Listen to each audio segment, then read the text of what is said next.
bags were horror lies. Hello and welcome to Body Bags. My name is James and I'm your Sunday night reviewer, and this evening I wanted to bring you the, was it 1989? Antonio Margheriti's Alien from the Deep or Alien from the Abyss, or has some different movies, different titles. But we have one of our 1980s rip-off Italian movies. Basically we're following a couple of people. I think they're from Greenpeace. They are infiltrating a factory somewhere, I can't even remember where it is now. Somewhere with a jungle anyway. And this factory is pumping out like radioactive waste, and it's linked to this volcano that they're doing like experiments with and bits and pieces like that, and they're basically chucking all this shit down there. And of course it creates something that's a little unfriendly. Being one of our 80s Italian rip-off movies, the quality of this isn't the best. I watched one of my mates, Severin, Blue of this. The picture's actually pretty good. It's a really nice looking Blu-ray. I think there's some sort of quote like saying one of Margheriti's better movies. I wouldn't particularly agree with that. This is very much lots of running around in the jungle, being chased, with some sort of third act happening at the end. It just seems to be a lot of running around.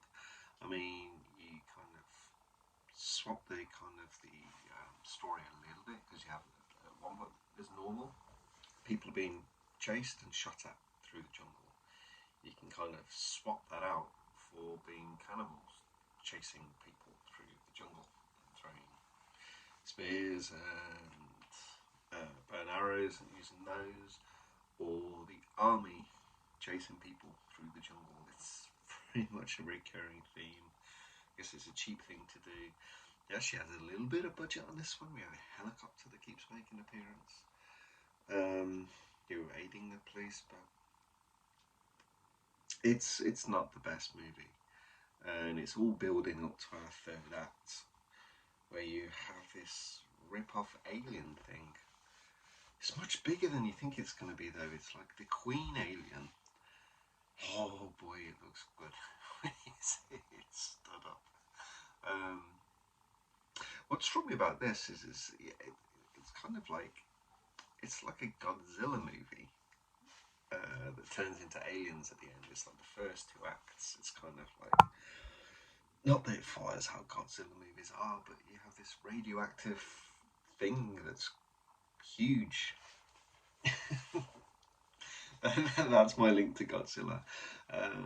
Yeah, this movie, it's not the best.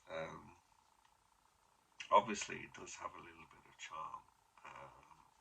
The third act is great. We have what's his name? Charles Napier is. I had some notes written down somewhere. I think it's Charles Napier. He's like this colonel that's kind of in charge of this factory. So he's a bit of a name that he actually managed to get into this one. Yeah, it's a fun movie in the third act, but it's just repetitive, monotonous, just running around being chased. The woman is always just falling over. Yeah, it's a little frustrating and boring, and that's why I was really kind of like confused when you see like Margheriti's like one of his better movies. It's like, no, it's not. It's really not. I mean, the best thing about this probably the cover. The cover looks great, and the picture quality is great. But the picture quality of what you're watching, it's like, yeah, it's worth a one-time watch. I think to put that tick next to the title to say it's one being watched, but it's not one that I'm going to be rushing out and adding to my Severin collection. I have to admit that.